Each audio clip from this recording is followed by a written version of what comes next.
Du coup, on passe maintenant à la partie intégration.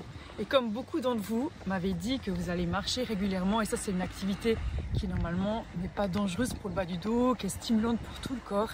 Donc voilà, je me suis dit, quand vous allez faire votre marche, on va essayer du coup d'intégrer certains concepts de mouvement pour améliorer votre marche et peut-être faire des activations musculaires pour améliorer votre posture et gentiment travailler en finesse votre corps. Donc la première chose, on a parlé de la respiration diaphragmique. Ce que vous pouvez faire quand vous êtes en train de marcher, c'est de respirer en bas, sentir votre présence dans votre ventre, donc en fait de faire une respiration diaphragmique et de sentir que le haut du corps est détendu. Donc ça c'est la première chose. Même si vous êtes avec quelqu'un, que vous discutez, essayez de sentir ok, je suis un peu plus vers le bas, avec ma présence, avec ma respiration et le reste de mon corps est détendu. Ça c'est numéro 1. Numéro 2, quand je vous ai parlé de la 5e ligne imaginaire, on a travaillé la 5e ligne imaginaire au niveau de la tête et au niveau des pieds. Là, vous pouvez vraiment utiliser ça. Ça veut dire qu'à la place de marcher peut-être un peu dans cette position-là, faites l'opposition, comme si vous aviez la petite balle qui pressait sur votre tête.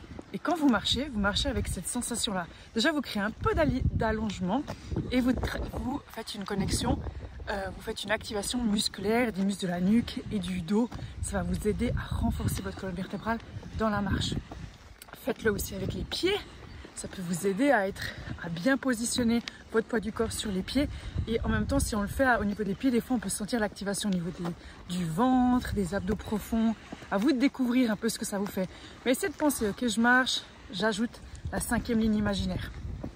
Ensuite, mobilité qu'on a travaillé au niveau du bassin, de la cage thoracique et tout ça. Checkez. Ok, je vais marcher avec un tout petit peu plus de cambrure lombaire ou un peu moins de cambrure lombaire. Ou ici, je vais essayer gentiment essayer d'être un tout petit peu plus vers l'avant avec ma cage thoracique ou un peu moins. À vous de checker en marchant si vous arrivez à changer ou à bouger au niveau de ces zones. Peut-être le bassin aussi de le faire un peu swinger d'un côté à l'autre au lieu d'être peut-être très statique quand vous marchez avec le bassin. 4e chose, les pieds. Si vous sentez que vous êtes beaucoup vers l'extérieur du pied, essayez de regarder, ok, quand je marche, j'active un peu plus l'intérieur de ma jambe. Qu'est-ce que ça fait au niveau de ma jambe, du centre et du reste? Observez ça. Et dernière chose, c'est au niveau des épaules. Les épaules, on va le faire ensemble. Vous pouvez, quand vous parlez avec la personne avec qui vous êtes en train de marcher, monter les épaules, les descendre, les amener vers l'avant et vers l'arrière. Les pouces qui vont vers l'extérieur, puis sentez juste ça. Vous marchez, vous discutez, mais en même temps, faites l'activation des épaules.